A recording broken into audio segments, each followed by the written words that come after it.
Okay, this is part 7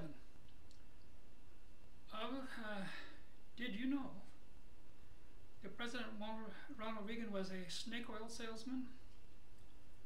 And the U.S. Congress committed fraud in the passage of the Tax Cut of 1981 and the Tax Reform Act of 1986. I'm showing you the proof. Well, I just got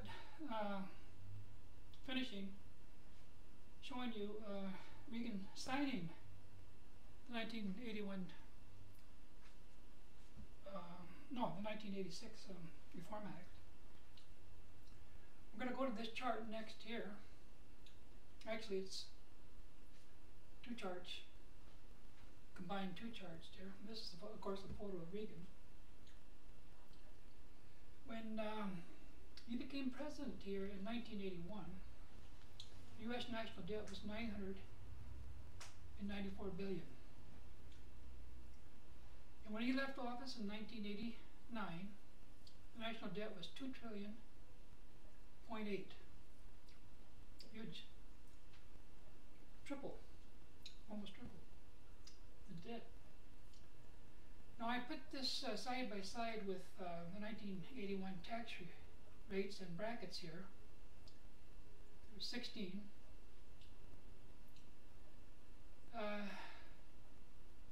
During his 8 years in office, he reduced or dismantled the graduated income tax and converted it into a two-tiered flat tax. Here there's only two rates, from 16 to 2, 15 and 28. And the reason I put them side by side to show the correlation here with the converting of the graduated income tax into a flat tax and the increase in the U.S. debt here. He increased it by around 1.8 trillion. Okay, I want to go to the. We have to move here because I want to get these. Maybe we can shorten this a little bit, or we can just stay with this. I don't care. But I'm going to move fast now because I want to get this is my 7th. Part 7. Where are we? Let's go back a little bit.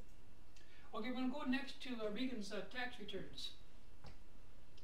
In the past, Reagan refused to release his tax returns. He said it was an intrusion of privacy.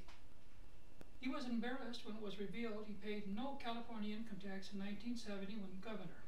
In 1980, because Jimmy Carter released his tax returns, Reagan was pressured into releasing his 1979 tax return. Income, $515,878.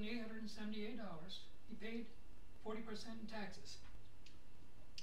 It also showed that Reagan and his wife Nancy checked the box no if they wanted to donate $1 to go to the presidential election campaign fund.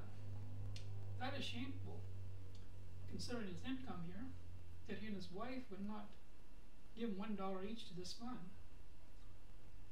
But he received millions of dollars from this fund for his 1980 presidential campaign. He takes, but he does not give. American people need to look at Reagan's tax returns for 10 years. Here's why. During his 8 years in office, deficits totaled $1.86 trillion. The Congress spent $209 billion above Reagan's budget request from 1982 to 1989. That leaves Reagan responsible for submitting budgets to Congress. $1.651 trillion in excessive tax revenues in 8 years. When you are entrusted with the nation's finances and you year after year submit a budget bigger than the nation's tax revenues, while at the same time you push for tax reform, and that money from those tax cuts goes into your pocket, and it increases the debt of Uncle Sam, that is embezzlement. For that reason, the American people have a right to examine his tax returns for a period of 10 years. using the 1981 tax tables as a base for comparison to determine how much he embezzled from Uncle Sam while in office and 2 years after, while his tax cuts were in effect. And I believe, where was I? I believe we have the right to go back 20 years to 1960, when he was not under public scrutiny to see if he used tax shelters, deductions, and loopholes that he decried as unfair and un-American. That is justified because he was a critic of the tax code and the author and promoter of the biggest tax cut in U.S. history. And we need to look at what strategies he used to avoid the estate tax, because he owes back taxes created by his unfair and un-American tax cuts that nearly tripled the nation's debt. When your solution to the nation's financial ills or deficits balloons the deficit, and that money from those tax cuts goes into your pocket, that is the definition of a snake oil salesman. It is also fraud for lawmakers to use President Reagan, the trusted right-wing conservative, to sell the 1981 and 1980 tax cuts to the public as pro-family, then behind their backs change the terms and give the wealthy a bigger percentage tax cuts, stealing billions from the U.S. Treasury and putting the nation on a path of bankruptcy. Would voters have supported his tax cuts if they knew he would raise other taxes in 1982 and 1984 to reverse the loss of tax revenues from his 1981 tax cuts? Would they have supported his tax cuts if they knew he would transfer federal programs to the states, increasing local and state taxes? Would they have supported his tax cuts if they knew it would mean reduce funding for roads, education, the criminal justice system, healthcare, and welfare? Would they have supported his tax cuts if they knew the wealthy got a bigger than a 25% across-the-board tax cut in 3 years than workers in the middle class? Would they have supported his tax cuts if they knew it would triple the national debt? I say no to all of these. I am accusing President Ronald Reagan with bamboozlement and embezzlement, and the U.S. Excuse me, something happened.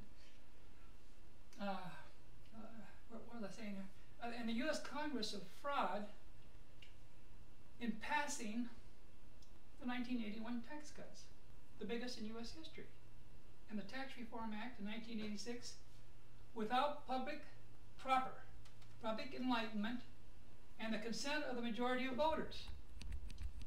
Reagan embraced government by the people. The 1981 bigger percentage increase in the across-the-board 3-year 25% tax cut for the wealthy did not have the support of the people. The dropping of the 35% tax rate in the Tax Reform Act in 1986 did not have the support of the majority of people. These are criminal acts by the Congress. And President Reagan sold these tax cuts to the voters using false and deceptive arguments. And I have provided the proof in these videos and charts. That is my message.